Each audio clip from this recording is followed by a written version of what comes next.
आपको करना क्या है, हमारे पास एक एपी दिया हुआ है, इस एपी का 30 टर्म निकालना है, मतलब तीसरा टर्म क्या होगा। तो देखिए, अगर आपको ए 30 टर्म पूछ रखा है तो मैंने आपको पीछे इसका एक फॉर्मूला बताया था कि अगर ए 30 टर्म लिखा है तो आपको ए प्लस 29 इंटू डी निकालना होगा।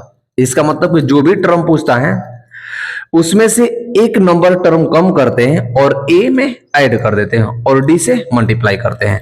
अब ए कहां से निकलेगा, डी कहां से निकलेगा, तो उसके लिए एक एपी दे रखा है। तो इसमें फर्स्ट टर्म हमारा क्या है, 10 है, मतलब ए की वैल्यू क्या हो गई 10। जो कॉमन डिफरेंस निकलेगा डी, वो डी निकलेगा अगले वाले टर्म में से पहले वाले टर्म को माइनस कीजिए, मतलब 7 में से अगर हम माइनस करेंगे 10 को तो डी की वैल्यू क्या आएगी माइनस का 3।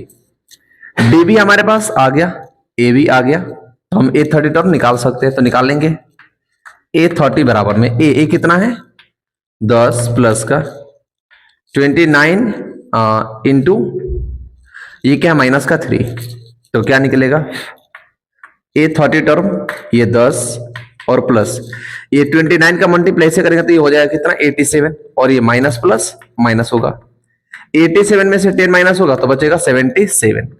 तो मतलब ए 30 टर्म जो होगा वो कितना आ जाएगा 77 आ जाएगा, 77 आ जाएगा।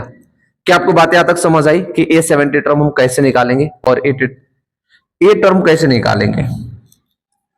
उसी का क्वेश्चन नंबर जो सेकंड हमारा है, इसमें निकालना है 11th टर्म। क्या निकालना है 11th टर्म। तो अगर ए 11th टर्म निकालना है तो इसको लिखने का पहले बेसिक तरीका देखिए कि ए प्लस का 10 और डी होगा, मतलब ए 11 टर्म निकालना है तो ए प्लस का 10 मल्टीप्लाई डी, मतलब जो भी टर्म निकालना है उसमें से एक कम टर्म कीजिए और डी से मल्टीप्लाई कीजिए तो वो वाला टर्म आ जाएगा। तो ये आपका ए 11 टर्म होगा। अब इसके लिए ए कहां से आएगा और डी कहां से आएगा, तो इसके लिए एपी हमें गिवन है। इसमें ए क्या है माइनस का 3, कॉमन डिफरेंस क्या है देखो, अगर इसको लिखेंगे तो कितना हो जाएगा 1.2 होगा। अगर इसको हम 1 को डिवाइड करें 2 से तो क्या होगा 0.5, माइनस का 0.5 और ये माइनस का कितना है 3, तो माइनस ही करेंगे तो ये एक और माइनस आ जाएगा।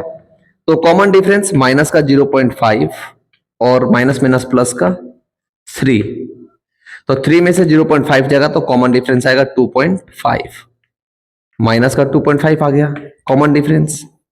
हमें क्या निकालना है ए 11 टर्म। अब ए 11 टर्म के लिए हमारे पास ए की वैल्यू क्या है उसको लिखिए, ए 11 टर्म बराबर ए का मतलब माइनस का 3 प्लस 10 मल्टीप्लाई डी का मतलब क्या माइनस का 2.5, तो ए 11 माइनस का 3 प्लस 2.5 का मल्टीप्लाई 10 से करेंगे तो ये होगा 225 और वो भी माइनस का, तो माइनस का 25 और माइनस का 3, तो ए 11 28 आएगा। कितना ए 11 28 आएगा। तो क्वेश्चन नंबर जो सेकंड था, क्वेश्चन नंबर सेकंड का फर्स्ट और सेकंड इस तरह से आप क्वेश्चन को सॉल्व करके आप एमसीक्यूज में टिक कर सकते हैं कि कौन सा एमसीक्यूज आपका सही है। आई होप ये